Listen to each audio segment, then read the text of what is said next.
Hi everyone, can we have a candid talk as we start part 2 of the Kurtz family history? I want to be able to talk to you about my trip to Minnesota recently at the end of October in 2019 and what we saw when we got there. First of all, landing in Minnesota for the first time, it was really emotional for me. I can see below the Mississippi River, which was probably the most exciting thing about the trip, was being able to cross it a number of times on different bridges and see the Mississippi River this far north. You can also tell by the photographs that it's a flat, large tundra that probably in the winter, back at the turn of the century, would have seemed so daunting. I was always glad that Harry arrived in summer, so he would have had an easier transition, I think. As we're coming into land, the fall colors are showing through. And this is just another angle to show you one of the larger freeways. The airport's a bit south from North Minneapolis, where our family was from, but not too far away from the city center.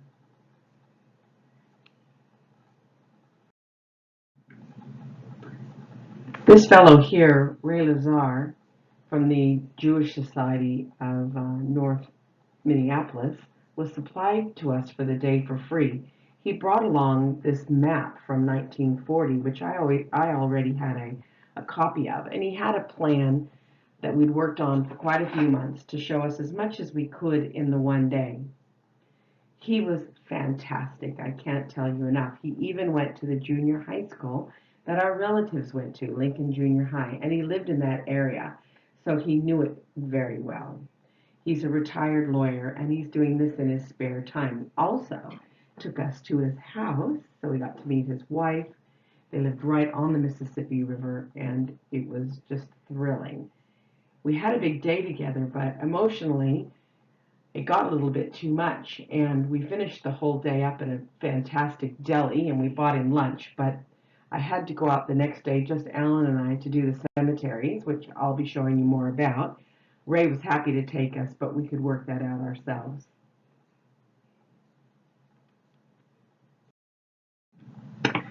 This is the map that I'd already had a copy of. This street here, Humboldt and Girard, was where we were headed, and about 10:15 Girard is where our documents say Harry had his shop. My mother remembers very clearly that they lived at the back of the shop, and it was a small grocer's. My mother's house was down here past Barnes on Irving. She had a bit of a walk, and she described in detail going uphill through alleys, maybe this alley, maybe this alley. So Ray took us to this area, and I really wanted to walk through the alleys, but he suggested that we don't. It's an okay area, but not this completely safe in his mind. So we walked on the main streets, and he followed us in his car. It was so cute. So once I started going at either ends of the alleys, I could see what my mom was talking about in that for a 5, 6, 10-year-old, it would have seemed like an uphill battle, these alleys. They just had a slight incline. She was making her way up through the middle here to get over to Grant Elementary. Lincoln Junior High and North High School were much farther for the kids to walk to. And this just so happened that this whole block, when we got there, had been leveled and made into a factory. So we couldn't see Harry's exact shop, which would have been awesome. And as far as my mother's house down here on Irving, it had been demolished in 1982 and rebuilt, but we could walk around it and see the block of land. A good overview in this map here. The awesome part about the Mississippi as it snakes through Minneapolis is all of the bridges. This bridge up here is probably considered quite iconic, the Plymouth Bridge, because it was Plymouth Avenue that wound all the way through, and my mom lived at 1801 Irving Avenue North. She recalls as a teenager being allowed to walk to downtown. Airport was down below, and we were driving with Ray in his car, but he took us along the river first. And it was good because he took us to his house around here somewhere, and across the way was the University of Minnesota. And my mom talked a lot about her brother Jack going to the University of Minnesota. He ended up an engineer his whole life with Bechtel. He was very smart. My mom had great memories of him having a car and being taken for rides in it because there was a good 10 years age difference. Her sister was 13 years older than her. Her brother was 10 years older than her, and she was the only one born on U.S. soil. There was never a feeling of jealousy at all that all the attention was going on her brother, but that is exactly how she was explaining it to me as far as his education and the opportunity to go to university. Although, when they moved to Los Angeles in 1943, my mom finished high school and did go to Los Angeles City College.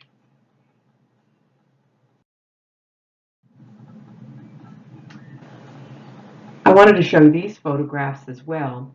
It's Ray and Alan, and they're talking about the hydroelectric scheme here.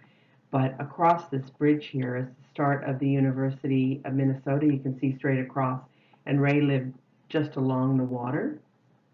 And here's an overview. There's quite a number of bridges, and there's quite a number of hydroelectric schemes around the Mississippi River as well.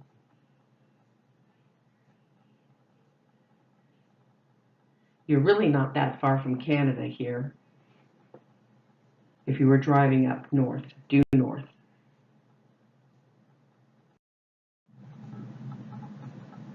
As we headed out of town towards North Minneapolis and Hennepin, where our relatives lived, we crossed a number of the bridges, and of course there was a Mississippi River sign. We were a bit excited. The weather was fantastic. It was the last couple of days in October 2019, and it was just beautiful. I wanted to take a couple of pictures along the Mississippi that were close to where our family lived, so it might have shown what they would have seen back in their day. Minnehaha isn't far from here. It's a park where it's got a big statue of Minnehaha, and the kids would have gone on camps. My mom can remember that, and this is the views they would have seen. And boating is really popular on the river, but by the 21st of October of any year, all boating is off, and that was probably the biggest disappointment was we couldn't get on the water.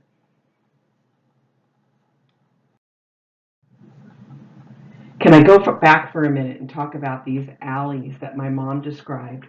You can see they are a tiny bit of an incline. It's obviously, um, the image isn't correct to scale, so the alleys look quite wide. I stopped and talked to a person at this house, and they were renovating, and they were very nice. I guess Ray might have just been a little bit worried because there was fires and riots in 1955. The Jewish population moved farther out of town and into other suburbs as they prospered. This area became a predominantly Black American neighborhood, but walking around it, it was still quite lovely.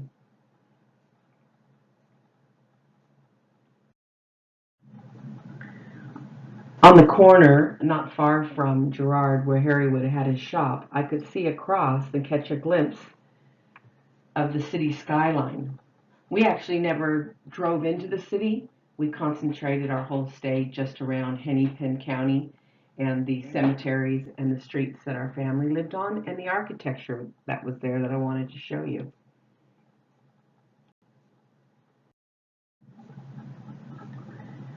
Again, photos aren't to scale, but if you look at this type of photograph and the next few, my mom would describe in detail that they lived in a building that had four apartments in it, four separate apartments in it. And I was trying to figure out what that might have looked like because the house that was knocked down and rebuilt in 1982 didn't look anything like that. So I was starting to get a glimpse by just walking around the streets here. But finally, Ray was able to show us a true depiction of what their homes would have been like. You can see the two front doors. There would have been four flats in this sort of a building, but nowadays people might have turned it into a one-family dwelling, sort of like walk-up brownstones in New York or Boston, where people prospered and took over the whole building for one family. But back in our family's day, they each had one apartment, and there would have been three other families living in the building as well. I've got a few more um, photographs to show you that gives you a better idea. What I like about this one is if you look down the lower part, you'll see North Irving Avenue. So we're not too far away from where Sam and Sarah and Pauline and Jack and Reva lived between 1922 and 1943 before they left for California. This house was a tough one because it was at 1015 Humboldt. Harry's shop in other documents was listed as, well, in the census, he was listed as living at 1015 Humboldt, but the shop was on 1015 Girard, running exactly parallel, and we know that Girard has been demolished and a factory was there, but this house was still standing, so it would be hard to say whether they moved, but my mom doesn't recognize those steps leading up that way. So I'm going to assume possibly that this was not the house and that the census might have been wrong. But you can see the two doors at the front of the top of the stairs and how it would have housed the four families.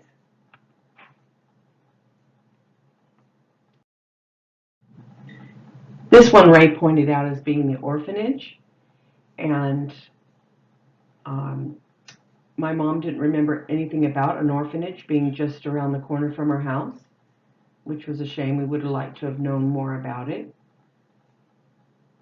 If you think back to the part one and you think about the trams that were landing or pulling up not too far away from where we are here, is where Reva would walk to meet her mother off the tram. Sarah was a seamstress. She was a great seamstress. She worked hard all day. Through the other stories, you'll hear that she was um, quite a communist, and so was Pauline, but not Jack, and not my mother, and not Sam, Sarah's husband. There's also a discourse around what made them give up, a pious Jewish life. Was it communism? This family, as far as Pauline and Sarah went, carried on with their activities, their activism and activities into Los Angeles to a greater extent. Unfortunately, we don't have a lot of information, but we know that that's true from other stories from some cousins. But I did want to show you as much as I could of the neighborhood while we were there.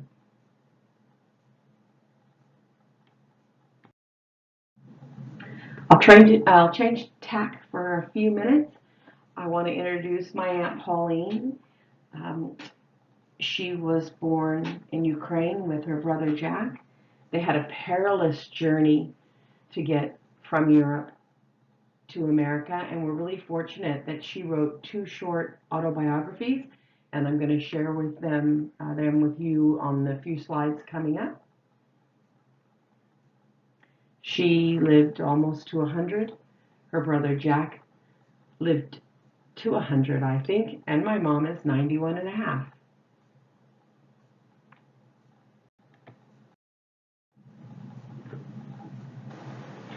This photo's really precious to us. We don't know where it was taken, but it looks, well, I could probably say that it's definitely in Hennepin in Minneapolis at around 1932 by the age of my mother, I should say. So the top left-hand corner, Uncle Jack, his father Sam, Sarah, my mom, little young Reva, and Aunt Pauline.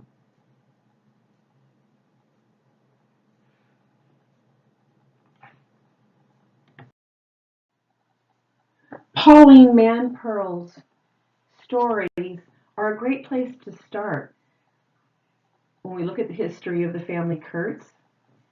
In her first story, called Memories from My Early Childhood by Pauline Mampearl, and dedicated with love to her grandchildren with the hope that they shall live in a world at peace, she writes, "The Pogroms. It was a beautiful sunny fall day in our town of Tulchin, in the heart of the Ukraine, Russia. It was market day, and everything seemed so peaceful. The peasants from the countryside had come with wagons piled high with fruit, vegetables, chickens, ducks, and assorted grain. It had been quite a while since we'd had a market day. World War I had come to an end, but the Russian Revolution was going on for about 2 years. There had been constant shooting in our town between the Tsar's armies and the Red Army, and pogroms throughout the Ukraine and by Ukrainian generals. The slogan of the generals was Ukrainia for the Ukrainians, kill all the Jews. We had been occupied by each of these armies and pogromchiks in turn a number of times. All of the poverty, ignorance, and misery of the people were blamed on the Jews, who also suffered in great poverty. We were living with our grandparents, mother, my brother, Jack, and I. Our family was someplace in hiding from the Tsar's army. Jewish young men were beaten and badly mistreated in the army and did everything they could think of to avoid being drafted. Some would even cut off an index finger. Others would go into hiding for months at a time. There had been 2 pogroms in our town. During the first one, my mother told me and my brother to hide under the bed.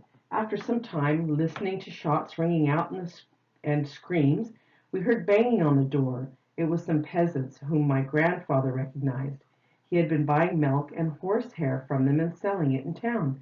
The peasants wanted to search the house for guns or ammunition. My brother and I lay there under the bed, afraid to breathe. After some time, one of the peasants poked under the bed and, feeling something, asked what was under it. Terrified, Jack and I crawled out. The search continued in the house and attic, and finding nothing of value for them, the farmers left. One peasant, who had also recognized my grandfather, even left us a half a loaf of bread. He'd realized that we'd hardly any food in the house, so that time luck was with us. The second pogrom only occurred a few months ago, and this story is based around 1919 from all that I can ascertain. She says, "I shall never forget that terrible day. We were playing in the house when we suddenly heard shouting, shooting, and screams. Frightened, we all ran to our neighbor's house next door. I don't know why we thought we would be safer there. A short time later, we heard someone pounding on the door. We started to run out the back door. A soldier entered and ran after us. As we ran, our Gentile neighbors began to call, 'Run, run!' They knew what would happen to them if they hid us in their houses, and they too were afraid. We began to run towards the countryside. A soldier followed us and called out, 'Halt, or I'll shoot.' We stopped in our tracks. He then ordered the father, who was the only man among us, to come forward. As a shot rang out, his 18-year-old daughter ran in front of her father, and she was killed instantly. The father was wounded. Without letting anyone go near the girl, the soldier then ordered us into the house. He said he wanted money, jewels, and watches. We gave him everything we had, and he left. The dead girl was brought into the house. Dogs had been sniffing at her body as she lay in the yard. We were all crying. She had been such a lovely girl, pretty and vivacious. My uncle was engaged to marry her, but now there would be no wedding. She was just another innocent victim of war, hatred, and prejudice. Sounds of crying and shooting could still be heard in the distance. We left the family to look for another place to hide. The rest of that day and night we spent in another neighbor's basement. There were many dead and wounded, counted the next day in our town. It had been some time since that last pogrom, and now my brother and I were very excited and happy to be at the market. Mother had given us a few kopecks, and we were trying to decide what treasures we could get with them. Suddenly the happy noises, the hustle and bustle of the market were interrupted by the sounds of shooting, immediately followed by screams and shouting, and people running in every direction. The peasants began loading their wagons and fleeing from the market, fearing to get caught in the crossfire. Everyone was heading towards the outskirts of town. Mother grabbed my brother and me, and we started to run out of the town towards the farm of a Ukrainian family that she had done some sewing for, and they had become good friends. We were hoping that the farmer and his wife would hide us on their farm. After running for some time in the midst of people, wagons, horses, and dogs, my brother Jack, who was only 3 years old at the time, began to cry and complain he couldn't run anymore. In desperation, my mother picked him up and threw him on a wagon that was alongside us, hoping that we could keep up with it. However, it soon became apparent that we couldn't. The wagon was leaving us behind with my brother on it. All of our yelling and calling was of no avail. The farmer couldn't hear us. He began to turn off another road, a side road. We could hear the creaking of the wagon wheels, the shouts of the peasants hurrying their horses on. What would happen to Jack? How would we possibly catch up with the wagon? And if we could, would the peasant not turn us over to the bandits who were already ready to kill us? Just at that moment, when it seemed that we might never see my brother again, a young man who was also running caught up with us. Mother told him breathlessly of our predicament. With an added spurt of speed, he finally caught up with the wagon and snatched my brother off. How glad we were to have Jack back with us. He was crying hysterically, and we were all shaken and crying, but we were so happy to see Jack and hold him again. However, we were not safe. It was several miles to the farmhouse, and we were also not sure that our friends would hide us. The pogromchiks had already spread the word many times that anyone hiding Jewish people would be killed. Finally, we reached the farm, dirty, scratched, and tired. With much trepidation, my mother knocked on the door. It was soon opened by the farm woman. She was short and stout with a kind face. She asked in great surprise what we were doing on her farm. Mother quickly told her of a pogrom and asked if she and her husband would hide us until it was over. The farm woman then turned to her husband, who had just appeared at the door, and told him of our plight. He was tall and thin, with black hair and a long beard and a flowing mustache. He hesitated for only a little while, and then said they would hide us. We were very relieved and thankful. It was a very courageous thing for them to do. It was decided that they would hide us in a ditch on the outskirts of their farm, and if the bandits came to get them or come to their house, the farmer and his wife would get them very drunk and try to get rid of them as soon as possible. The farm woman then took us to a ditch. It was filled with itchy weeds, whose itch I can still feel and remember today, even though I was only 5 years old at the time. As it grew dark, a drizzle began to fall. We were cold and rapidly getting wet. We dared not move or make a sound. Mom, Sarah, myself, Pauline, and my brother Jack. But in the distance we could hear thrashing in the bushes and sounds of coarse, loud voices, swearing and drunken laughter. The bandits must already have reached the farm and were looking for us. We laid there shivering with fear, and the night dragged on and on. After a long time, as we lay in the ditch, we heard a noise as if someone was creeping quietly through the bushes and weeds to get to us. We huddled even closer. We could hear the snapping of dry twigs and the rustling of leaves. The sounds were drawing nearer, and my heart almost stopped beating with fear. Could it be a bandit? Then we heard a whisper, "Sarah, let me take Pauline and Jack to my house. I will put them to sleep with my children. The bandits are so drunk they will not know the difference, and they'll be safe." The kind farm woman was concerned that we would catch cold in the rain, and had risked much coming out to see us, but we were too frightened to go with her. Nothing she could say could get us to leave our mother that night. After what seemed to us an eternity, morning came. It was very quiet. The bandits must have been gone, so we crawled out of the ditch and ran to the farmhouse. We learned with joy that the pogrom was over and we could go home. We thanked our wonderful friends and went back to town. The townspeople were standing around in a small group, crying softly. There were many dead and at least 100 wounded. The homes had been robbed and some set on fire. General Petalora's soldiers had spread rumors in the countryside that the Jews had put horses in the churches and were desecrating the holy icons. This was what had aroused the peasants to join them and grab hoes, rakes, and shovels and come to the town to kill Jews. I wonder if there would ever be an ending to the killing? Would we ever have peace in our country? Shortly after the last pogrom, the revolution was over. The Red Army had defeated the Tsar and the bandit generals. The country was devastated and was experiencing a terrible famine. But finally, there was peace in the Ukraine. Then finally, my father came home, and at last our family was reunited. That would be Sam, Sarah, Pauline, and Jack. He began to teach again, and we moved back into our house. Our mother Sarah was sewing at a local orphanage, and there were so many orphans of the war that Jack and I were going to a nursery school that had been started in a confiscated home of a wealthy Jewish family. This family had left town when they heard that the Red Army was winning and was beginning to occupy the town. Soldiers were in almost every home, and a number of them were actually living with us. But peace was slowly coming to our small country area. We were at last a free people. We would walk again in the street without fear, and the sun was shining for us once again.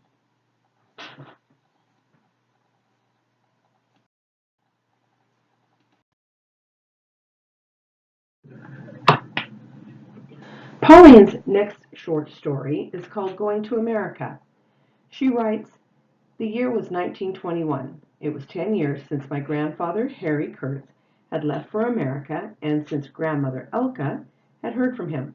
World War I and the Russian Revolution had blocked all communication. So it was a cool spring day when finally the postman brought a letter to my grandmother Elka. It was from grandfather Harry in Minnesota, and the excitement was great. The news spread quickly. There'd been a constant stream of friends and neighbors curious to hear that he was alive and well. It was so wonderful to hear from him. He wanted us to make immediate plans to come to America. He would send us money as soon as he heard from us. In the meantime, he would be anxiously waiting for us to join him. But there was a big problem. The children grandfather had left behind had grown up. And that's Sarah, Max, and Morris. Much as they would like to be with their father, they didn't want to leave their country. My mother was Sarah, and she was the oldest, and she'd married Sam and had 2 children of her own, myself, Pauline, and my brother Jack. She and my father were at long last reunited after his years of hiding from the Tsar's army. He was now teaching in a school nearby, and mother Sarah was sewing in a local orphanage, and Jack and I were going to nursery school. For the first time in many years, we were all together and happy. There was peace, and the revolution was won. My 2 uncles, Sarah's brothers, Max and Morris, had just returned from the war. Morris had been in the Red Army, and Uncle Max had just returned because he was recently freed from a prison camp in Germany. He had lived there on a diet of potatoes and had come home very, very sick, and he was just recuperating. Both were very happy to be home at last and were anxious to help build a socialist government in our town. Endless meetings were going on. The young people were very enthusiastic about establishing a new kind of government, a government without exploitation of the poor. They would eradicate anti-Semitism, illiteracy, and poverty. They were filled with plans and dreams and idealism for the new society. My uncles also had girlfriends whom they hoped to marry soon, and they didn't really want to leave them to go to America. For 3 months, the arguments, pro and con, raged on. Grandmother Elka was packing up right away. After all, she argued, she was entitled to be with her husband, Grandpa Harry, whom she had been separated with for so long. She also was adamant that she would not leave any of her children behind, grown up or not. Wouldn't anyone be overjoyed to have a chance to go to America? The streets were paved with gold, and everyone there was rich. She said they would all be happy in the new land, but still none of us wanted to leave. It began to look as if no decision could be made to please everyone, and Grandmother Elka became depressed. She sat in her chair and cried softly to herself. My mother Sarah was saddened by Grandmother Elka's dilemma and slowly began to change her thinking. Who knows, she said, maybe this peace would not last. The Tsar's armies were still not entirely defeated. Troops were arriving from Western Europe to try to overthrow the new Soviet government. There were still food shortages. Perhaps we should consider Grandmother Elka's feelings and go with her. We could build good new lives for ourselves in America. Gradually, my mother began to wear down the resistance of her brothers, Max and Morris. It was also agreed that Max and Morris could bring their girlfriends with them. Finally, the decision was made. They would all go to America. We wrote to Grandfather Harry and began preparations to leave as soon as possible. I remember that shortly after the decision was arrived at, we went to a town bordering Romania on the Dniester River. There we stayed with smugglers for several days. On the first moonless night, they put us into small rowboats and silently paddled us across the river into Romania. All the secrecy was necessary because the Romanian government didn't recognize the Soviet government, and it was illegal to travel from one country to another. As we were crossing the river on this dark and still night, we heard gunshots in the distance. The smugglers said that probably further down the river, soldiers had discovered other people being taken across the river by boat and were shooting them. We were very frightened. What would happen to us if we were caught? Could we trust the smugglers to take us safely across the border? After what seemed to me a long time, we reached the other shore and were quietly rushed into a barn where we spent the rest of the night and next day sleeping with horses nearby. The following night we were told to walk through cornfields, not daring to walk on the open road. We were all scratched, and Grandmother Sarah's feet became swollen. Towards morning, before the smugglers left us, they provided us with a wagon, a horse, and a driver. He could only speak Romanian, and we could not communicate with him at all. The driver was to take us to the next small town. After that, we would be on our own. When we arrived in the town, we were to find a place to stay and then connect with cousins who lived in Bucharest, the capital city of Romania. As it grew dark after many hours of riding, a rain began to fall. We began to see small houses and lights in the distance. We were reaching our destination. As we began passing houses, we noticed that in some of them there were candles burning on the tables near the windows. It must be Friday evening and the beginning of Sabbath. These must be homes of Jewish people, we thought. Father, Sam, motioned to the driver to stop in front of one of these little homes. Fortunately, it was the house of Jewish people. They were very fearful when we knocked and asked if they could let us spend the night with them, but after hesitating a few minutes, they agreed and hurried us inside. They made room for us to sleep on a couch on the floor, and there were 4 of us: myself, my brother Jack, and my mom and dad. We were all sound asleep, completely tired out, when we became conscious of pounding on the door. It was the soldiers. Someone had seen us and reported us.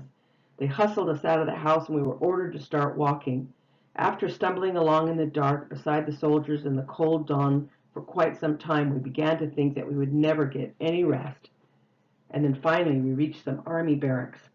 In the morning the soldiers ordered us into trucks.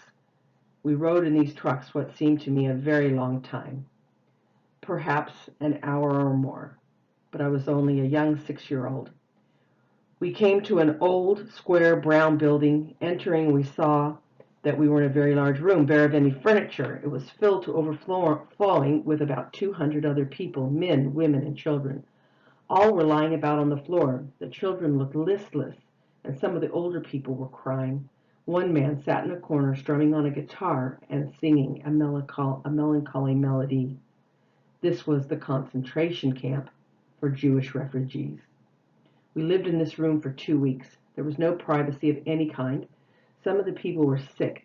Then one day there was a great commotion, and the soldiers began to separate the men from the women and the children, and were loading them into separate trucks. We had no idea where our father and uncles and the other men were being taken, or whether we would ever see them again.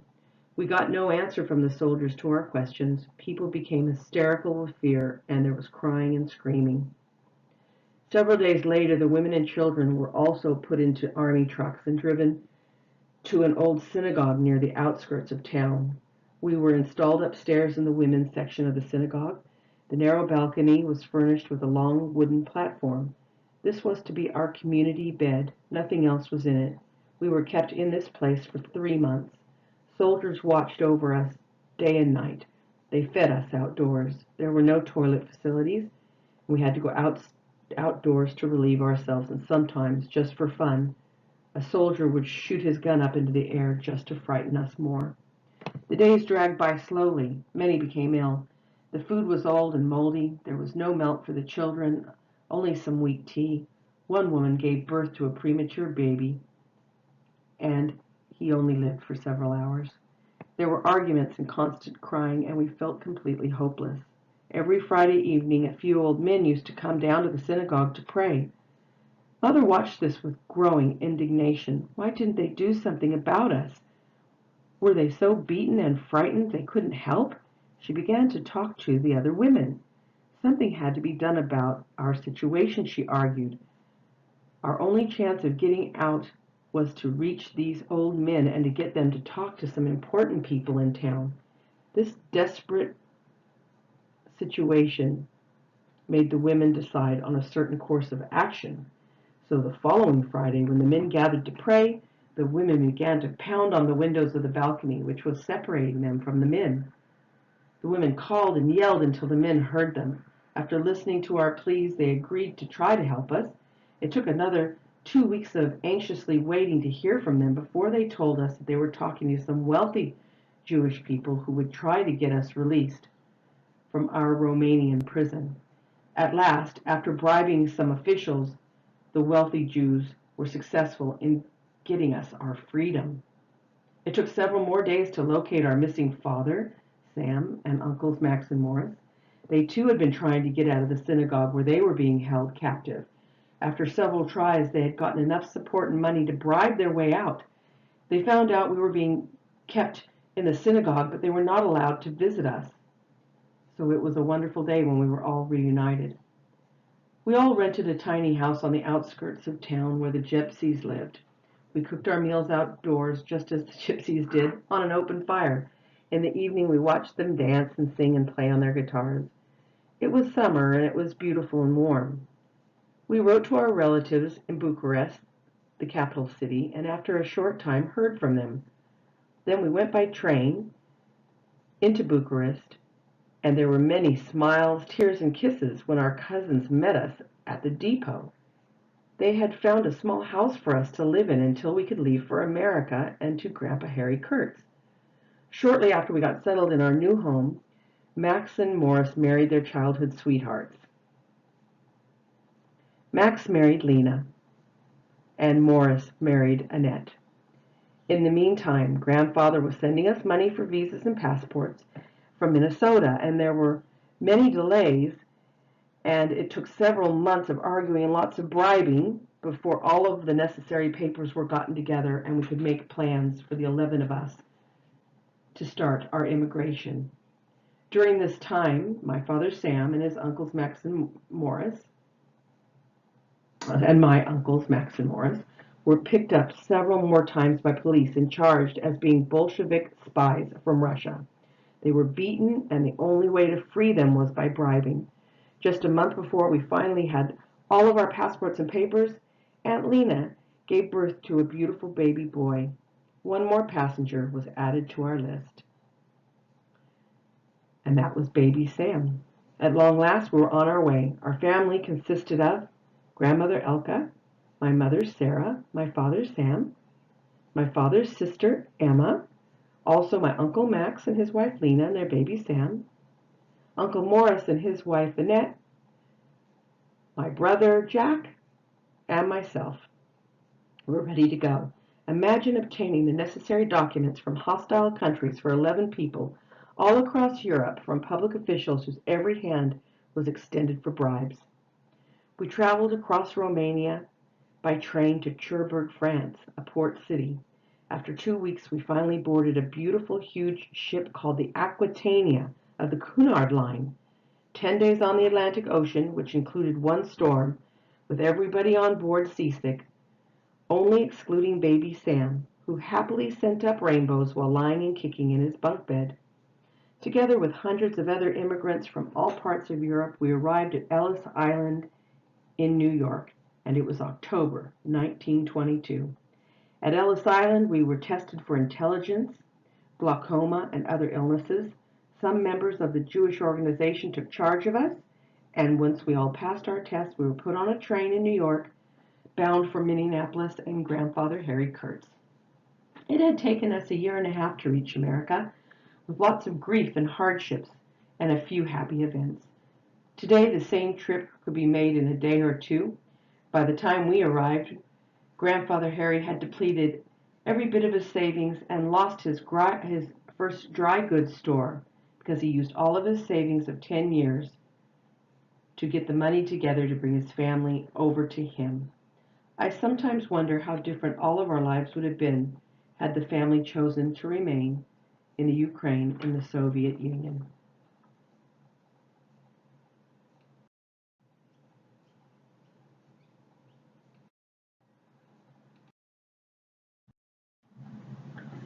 Can I just say, aren't we so lucky to have Morris's memoirs and Aunt Pauline's, especially while I was trying to put together a bit of genealogy for us. The stories have been great. And then, while being in Minneapolis on our tour with Ray, he actually went to Lincoln Junior High, and so did our family. Well, my aunt and uncle and my mom. And there's just no mistaking Pauline right here on the top row, if you can see there. And it has her name written down the bottom. Lincoln Life would have been the newsletter from the school. And it was really great to be able to drive by the school and stand on those steps as well. My mom remembered Lincoln Junior High once she saw these photos, and she could remember, oh, it was such a long walk. Well, it was, only compared to how close Grant Elementary School was. And speaking of mom, so I guess truth be known, Reva was never a Michalis, was she? A Mikukis? She was just born, well, Rivka Binsa, we think, Betty Mitchell, and she married Irv Isaacman. She's Pauline and Jack's younger sister, and she was the only one of the family born in the USA, right, in Minnesota. I like to share again my family photo because here's my mom. So we think circa about 1932 in Minneapolis. And here's her brother Jack and her Aunt Pauline. Jack was 10 years older and Pauline was 13 years older. And this is a beautiful picture of Sarah and Sam. By 1943, they were getting ready to pack up and move to Los Angeles because, as we might have mentioned, Pauline met and married Bob Sullivan and had two little kids, brothers Jerry and Denny Sullivan.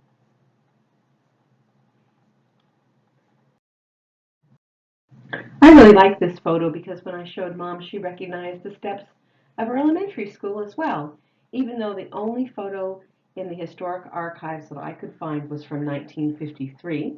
My mom would have been there from about 1932 to 1938. Then she went on to Lincoln Junior High and on to North High, all in Hennepin County in North Minneapolis.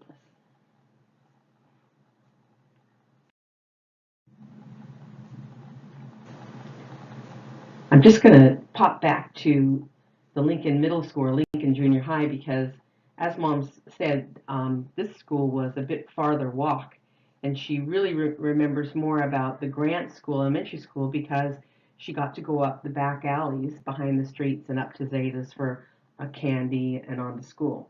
They would have had to walk, I don't know, maybe it was 20 minutes, but it was definitely farther from her house on 801 Irving Street. This was a side view, and it might have been expanded upon since she was there or made bigger.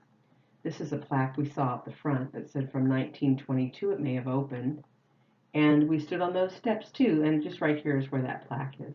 It was great to be able to drive by there, and I might have said that our tour guide, Ray, he went to Lincoln Junior High as well.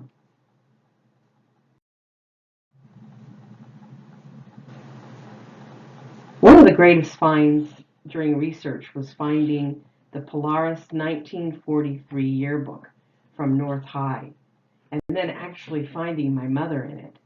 I remember she wouldn't have been a senior because they moved away to Los Angeles, but just by this photo right here in the middle clip, I noticed the collar of her dress. And I said to her, Mom, that must be you, or unless you had a lot of dresses. Her mom was a great seamstress. She said, oh no, I only had one dress and my mom made it and that's it. So she was in the nature club, and then she started to remember a little bit more about the nature club and planting plants, etc. This is just two old historic views of the high school. It's a very historic high school in that it started in 1888, but the problem was um, it grew and grew and grew that area in population, and they outgrew the school a number of times, and then there was the bad fire. So we didn't get to the school this time, but where it's located, it wouldn't have had anything to do with our family anymore.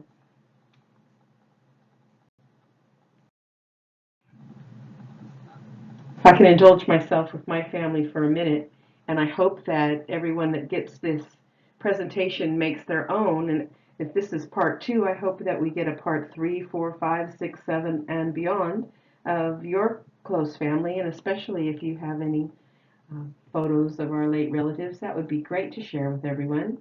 But for my mom, when she got on the train in Minneapolis to go across to Los Angeles, she says she cried the whole entire way. If you can imagine, she was 16 years old and they were taking her out of high school and coming to a new place where none of them had ever been before. And that's because Pauline had married Bob Sullivan, also not a Jew, as I might have talked about, and so Zeta had disowned her. I said she's had two sons, Jerry and Denny. As of right now, Denny's in Seattle, and I've heard from his children, which is really great, and added them to the contact list. And Jerry Sullivan, who was in Los Angeles, so much closer to my mom, not only in age, but as her nephew passed away quite early. Well, not 4 years ago, I would say.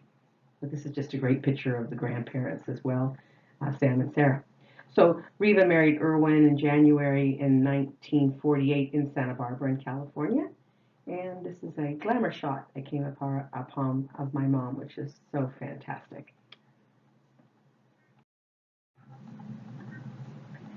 Uh, Irv served in the military, and he would have gotten a special loan. And we moved over the hill and into the valley, all the way from Los Angeles down into the San Fernando Valley. We got this house here at Cantley Street. I'm not quite sure of the year, and I can't remember whether they paid $3,000 or $33,000. It gets away from me now.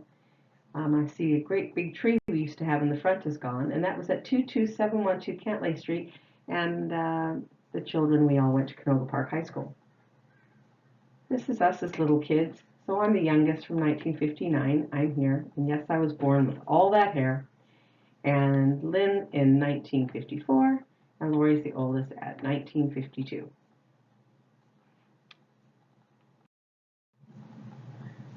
As grown-ups now, we've got Lori here on the left, and Lynn, who lives in Simi Valley, closest to Reva and taking care of her, and me. This is a recent photo. I have a cousin's lunch each year from my father's side of the family. And up until this year, Mom was always coming to the lunches, but it was a little too much for her this year. And everyone missed her a great deal.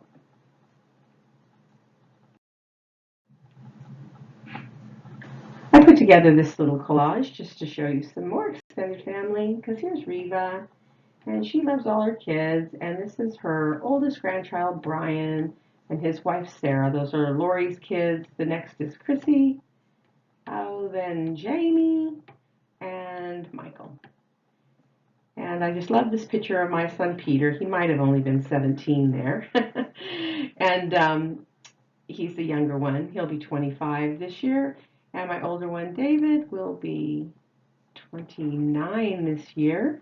And he is a couple inches shorter than Pete. But lovely boys and doing extremely well. Luckily, Peter lives in Brisbane near us. And unfortunately, David's now working down in Sydney for the time being.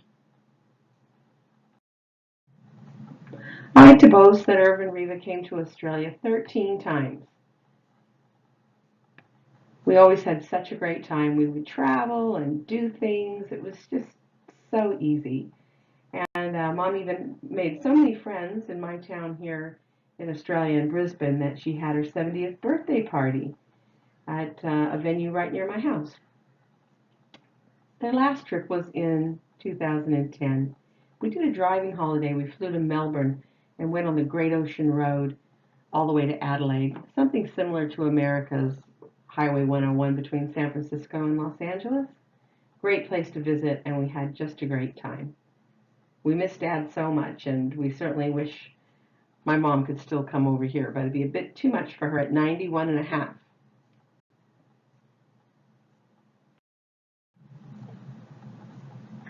They lived the latter part of their lives, well, I think 40 years probably, in Calabasas Village in Calabasas, and this is their professional 50-year anniversary photo.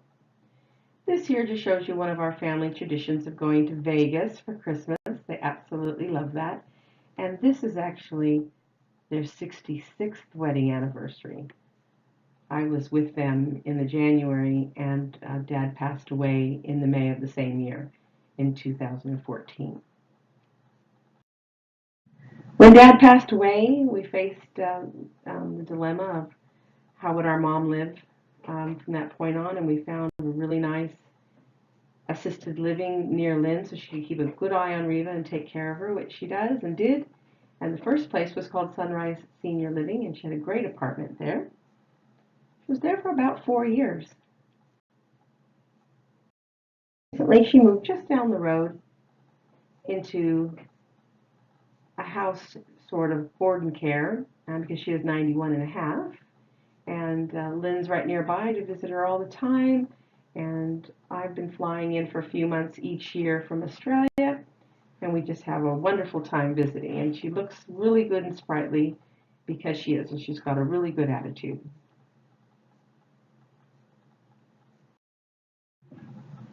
I'm going to jump ahead for a minute because Larry Mitchell has really given me some interesting stories from his side of the family. His dad was Jack.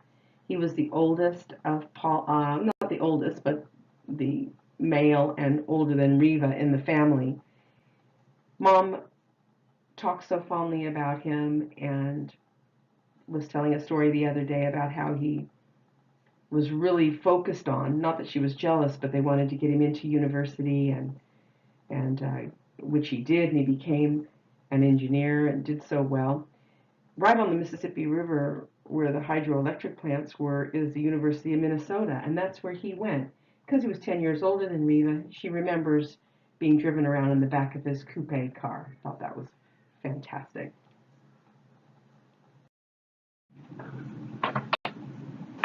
It gives me a lot of pleasure to have more input into the Kurtz family history by Larry Mitchell, Jack Mitchell's son. He lives in Chico in California, and he sent me some information for everybody. I'll narrate what he's got. He talks about Sarah Kurtz as Grandma Sarah. We called her Little Grandma. She was very short, plump. He thinks she had blue eyes with long blonde hair, and remembers that her hair was still blonde, kind of a honey blonde color when he had known her, and that she kept it long, and kept it long in a bun all the way to the end of her life. I remember that as well. He remembers her as friendly and warm and cuddly, and that his brother Andy referred to her as Little Grandma, just like myself and my sisters did. He says when he thinks about her, she will put her hands to her heart and say, "Oi." He remembers when Sarah lived on Smiley Drive. He says, "I remember that we visited them there because Smiley Drive was a somewhat wide street with a white pavement and a tar line down the middle. There were tall pepper trees along the curb."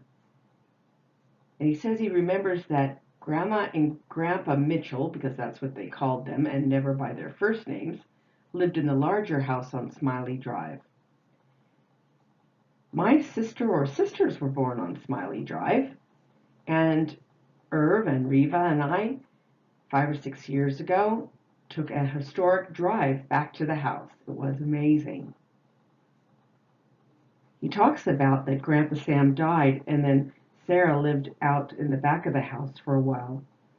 It was an old-fashioned Spanish bungalow style of a home.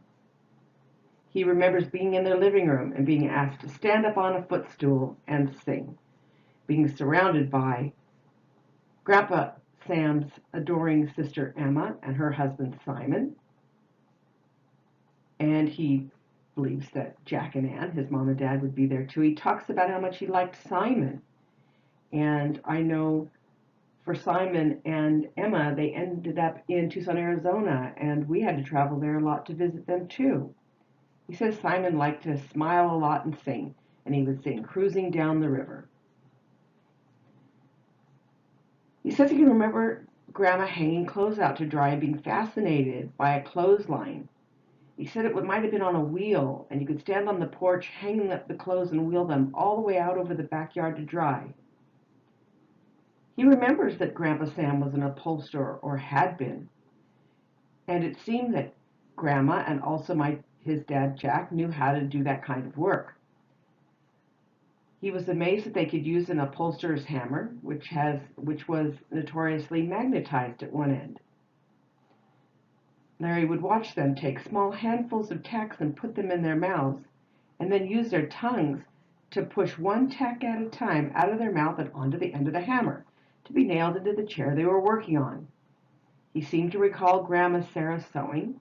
My mother Reva says that was her job. Even in Minneapolis, she went out to work sewing and came back late in the day on the trolley that used to run there in the 1920s and 30s. He says he remembers seeing Grandma Sarah read a Yiddish newspaper with its peculiar-looking letters from the Hebrew alphabet, and talking on the phone in Yiddish, and being mystified by the strange guttural language. And he remembers, he thinks, her brushing her long blonde hair. When Larry visited Grandma, she would take him shopping with her. She had a shopping cart that she pulled, and they would walk to the end of Smiley Drive, or rather to the end of the block in the opposite direction from where Pauline and Maury eventually lived. We would go around the corner to Adams, he says, and I believe the next street was called Adams, and the shop was called Balian's Market, where Grandma Sarah would chat with the owner, who she knew quite well, and it was probably Mr. Balian. He says he really liked Grandma's cooking, at least most of it. He liked it plain. He liked her cookies, which were a bread cakey poppy seed type. He loved her kasha and her kugel, which wasn't very sweet and was just cheesy and noodly. For my family, Reva's family, we only like cheesy and noodly noodle pudding and don't like sweet at all to this day. Little Grandma would cook chicken, which is very good. She also made things that were strange, like tongue, and cooked eggplant, which was kind of weird back in those days because Larry thought most modern people in America did not eat a lot of fresh vegetables and that mostly they ate canned corn and peas. He says that little Grandma Sarah told him a story. It's about a woman who lived in Russia who had a whole house full of children. She went away to the market and told the children that if a bear came to the door, not to let it in. Somehow the bear came, it tricked the kids into letting it in, and it ate them all. And they were all gone, all 14 of them except one who hid in an icebox. When the woman came home, she was shocked to find the children gone, but when she went to the icebox, she found one child and thawed him out. He told her what happened about the bear, and the woman made a big pot of kasha, and then she opened the door and called out into the snowy landscape, "Bear la la, come and I'll give you kasha." The bear apparently heard and smelled the kasha and came into the house. After the bear had eaten lots of kasha, it fell asleep. The woman took a knife and cut open the bear's stomach, freeing all the children who somehow were no worse for wear. I love that story. I might have to use it for my grandchildren one day. He says Grandma Sarah always seemed pretty content living alone after Sam died in the small house in the back. There was a nice yard and grass and some paving stones, and he was fascinated by the lilies that grew there, the kind with a large white cup and a golden prong rising out of the cup. It was a beautiful flower. There was a metal screen fence between Grandma and Grandpa's yard and the house next door, in the direction of Maury and Pauline, and a Mr. Reagan lived there. Sometimes Grandpa Sam and he would banter over and through the fence. It was a fascinating place as a kid, and nothing more fascinating than their garage, which was dark inside and full of tools and stuff. Grandpa Sam had made a stationary bicycle that had been rigged up for him to exercise on, And Larry recalls him using it because he had some sort of nerve disease, maybe MS, and was supposed to exercise on it. My memory is that it was Lou Gehrig's disease. You know, Larry talks about that Grandma eventually moved onto an apartment and was sad and lonely, and then on to a nursing home. I know she did end up living on a nursing home on Topanga Boulevard, not too far from my mom and dad's place in Canoga Park, where she died in 1979. Larry talks about how hard life would have been for the family in Russia and the Ukraine, but that Jack and Ann didn't talk about it much, nor did Sam or Sarah. He says he didn't learn about the Holocaust until much later. And at somewhat a younger age, they talked a little bit about the persecution of Jews in the old country. He says, my father, Erwin Isaacman, told him a story about anti-Semitism he remembers in Los Angeles that was shocking. Irv went to change buses. Maybe he was commuting from UCLA or a job. At a certain place near a country club in Los Angeles, he saw a sign that said, Gentiles only, behind this point. And it always made Irv really mad. Larry has some more stories. They're they're secondhand, but it's good to share that he has a vivid recollection that his mother Anne told him about Grandma Sarah and about how she gave up the Jewish religion, or at least stopped keeping kosher. And the story goes that during the Russian Revolution, while and during the family was trying to get out of Russia, soldiers from the Revolutionary Red Army were camped out near their houses and in their village, and the Jewish people were quite friendly to the soldiers because they were fighting against the Tsar and the Cossacks, the fighting, the pogroms, etc. And of course, the world would be a better place without the pogroms. But Grandma Sarah would be generous and bring food and beverages out to the soldiers. Remember, both of her brothers, Max and Morris, were soldiers as well. But she would wash off the Gentile cooties from the dishes once the soldiers had used them. And then one of the soldiers knew she was doing it and called her out on it and asked her about the lack of logic in what she was doing, cleaning plates from soldiers who are trying to help the Jewish people even though they are non-Jews. And there's an idea around that made Sarah think, according to his mother Anne, Jack's wife, that they needed to question their beliefs and perhaps change their ways. Larry doesn't really know anything about the family's religious practices, but he imagines it would have been a turning point for them, or even the influence of Marxism might have been a factor in their becoming more secular Jews. Jack told him that they came from a Jewish Ukrainian village called Barhivka. That's what he called it. It was about 30 minutes from Kiev. He told Larry that Easter was not a happy time for the Jews in Ukraine because the peasants would get drunk and beat up the Jews. This is a very similar story to my father's Latvian side because they felt safe and happy in their town also, except for at Easter. Larry talks a little bit more about the stories incorporating Pauline's memoirs about his dad getting in a runaway cart and then them finding them. And he says that Grandpa Sam Mitchell was a kind of religious teacher in the home village, and people would come to him to resolve disputes, and he enjoyed a certain amount of respect. I think it might have been a downturn for them where he came to America and he joined the upholstering trade. He might have resented having to do that kind of work and not having the respect of a teacher anymore. However, he was a very good upholsterer.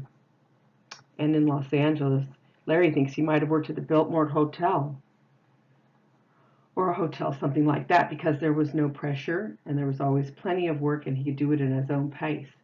He was also involved with Max and Morris in the 1920s with the upholsterers strike back in Minneapolis and would have been glad probably to get away from that kind of conflict.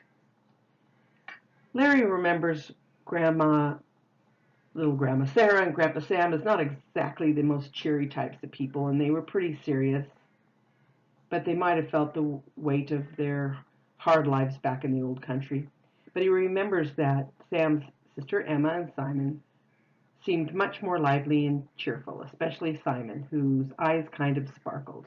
As I said, my mom and dad stayed friendly with them until they passed away, and we often visited them in Tucson, Arizona. The grandparents loved playing cards, though, Larry says, especially canasta, which now I'm going to learn just because of that, and they liked watching TV when it finally appeared on the scene. They liked Spade Cooley's variety show, and Grandpa Sam loved to watch the phony baloney wrestling that was somewhat popular at the time and still is today. You know, there's a story that Grandpa Mitchell was a pretty pessimistic sort. Larry calls it sort of like Eeyore and Winnie the Pooh. And Sarah says one time he planted an avocado tree in the front of Smiley Drive's house. And he said to Larry's family, "It's never going to grow." And it never did. I like that Larry talks a little bit about Reva and her husband. He says he thought my mom was really pretty and that Irv was very tall and handsome. Nothing truer was ever said. You know, Larry, at the start of this journey, he didn't have a lot of information on Zeta Harry Kurtz from Minneapolis, but he also heard the story that when Pauline married Bob Sullivan, Zeta said, "You're dead to me," to Pauline, and that preempted the move to Los Angeles because Grandpa Harry was upset that Bob wasn't Jewish, and that would have been very true. My mom says the same thing. In fact, she tells the story of bringing Pauline's two little children into the corner store where she used to get candy before and after school, and Harry would just go into a religious chant with his fingers to his temples and be so upset by the little blonde-haired boy, Jerry Sullivan, and chase them out.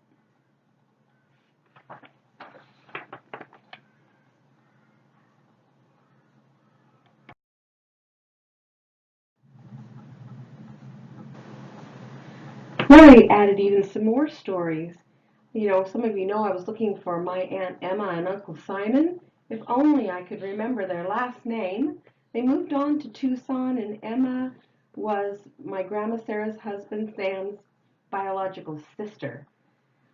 I know they passed away a long time ago, but Larry was remembering that she might have even had a star on the Walk of Fame. She was a noted seamstress for Hollywood, but without her last name, I can't find anything more about it. I wish that I could, if anyone else can. These few pictures here I just wanted to share because Mom up to see her brother Jack, or down. He's living near San Diego in Vista, to be near Larry's brother Andy. And Larry here lives up in Chico, California. This is just a nice picture of Jack. I'm not sure what date it's dated. They used to have quite a nice house in the Pacific Palisades when he was married to my Aunt Anne. And this photo here, under tragic circumstances, Larry and Margot came down to Calabasas for my dad's memorial in 2014. So thanks to him for all of his input as well. One poignant question he asks, which begs to be researched further, is one of the reasons that the grandparents gave up Judaism or being religious because of emerging Marxism. I found that really interesting. So I'm going to look a little bit more into that. But he's very true and correct. At my side of the family, anyways, we never really went to synagogue or were practicing any type of Jewish religion in our home, aside from traditional holidays that we enjoyed with cooking and seeing the family, that sort of thing.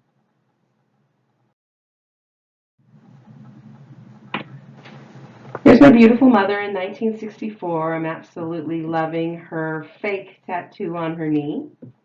She was always the belle of the ball. She's certainly being well looked after at the moment, and she'll really enjoy this presentation. When I showed her the professional videos from the Jewish Historical Society in North Minneapolis that I've shared with you via email and on the presentation, she actually burst out crying. I put some headphones on her because she doesn't hear very well, and when she saw the group of older people singing the chant from North High School, she started singing and her fists were going up in the air, and then all of a sudden she burst out crying. But I wasn't videotaping her. It was just the emotion of remembering, and so that made everything worth it. And it's been really wonderful for me to be able to share this with everyone. I can't wait to hear what you think, so please let me know. Sorry for all the mistakes. I'm sure there's quite a few. It's very amateur hour over here trying to build these presentations over the Christmas New Year's season with both kids here and lots going on. So please let me know what you think, and please add more or make your own and send the YouTubes out to everybody. It would be really exciting to learn even more about the Kurtz family history than this short research study has shown us. I tried to put together how and where and what eventuated from the 11 immigrants. I haven't gone too far, but it gives you an idea of who belonged to who.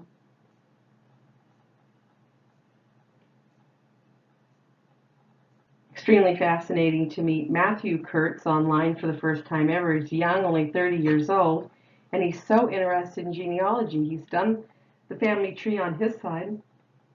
So if you have a look at that, you can add to it, you can add photos. He's done such a great job. So, and he lives in Los Angeles, in Glendora, has 4 children. And thanks to Holly and my new cousin Elise in Rhode Island, my mom remembers her, a birthday of hers when they were young, which is so exciting. And Larry Mitchell up in Chico. I probably said Holly. And of course, my family putting up with me and taking me all over the world for my genealogy. So thank you to Alan as well. And I'm sure one day my boys David and Peter will be riveted to this information as I am at my older age.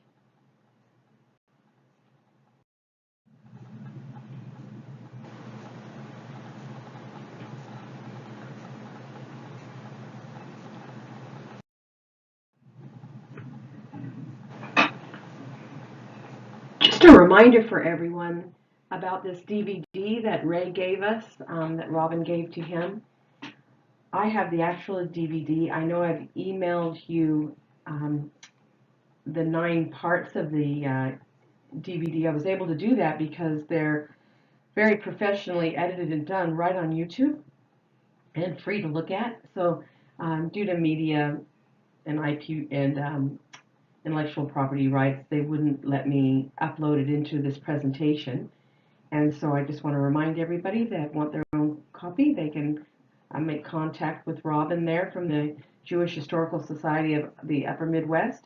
She's the one that organized Ray to be our tour guide for the day when we arrived into Minneapolis, and it worked out so wonderful. So I'm just going to show you the links again because you can just Google them right in YouTube and watch them at your leisure as well. Very well worth a watch.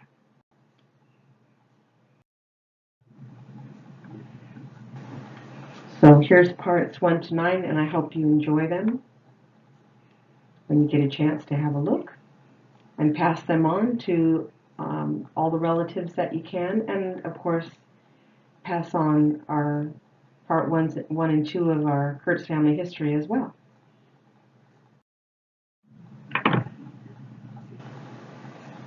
I wanted to be able to include a contacts list.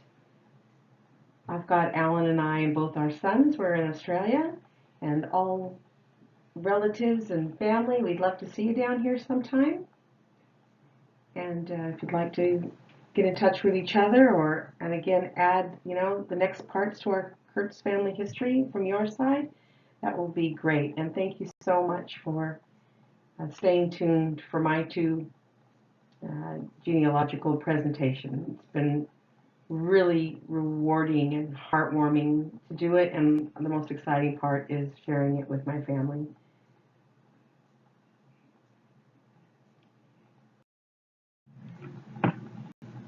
Bye for now.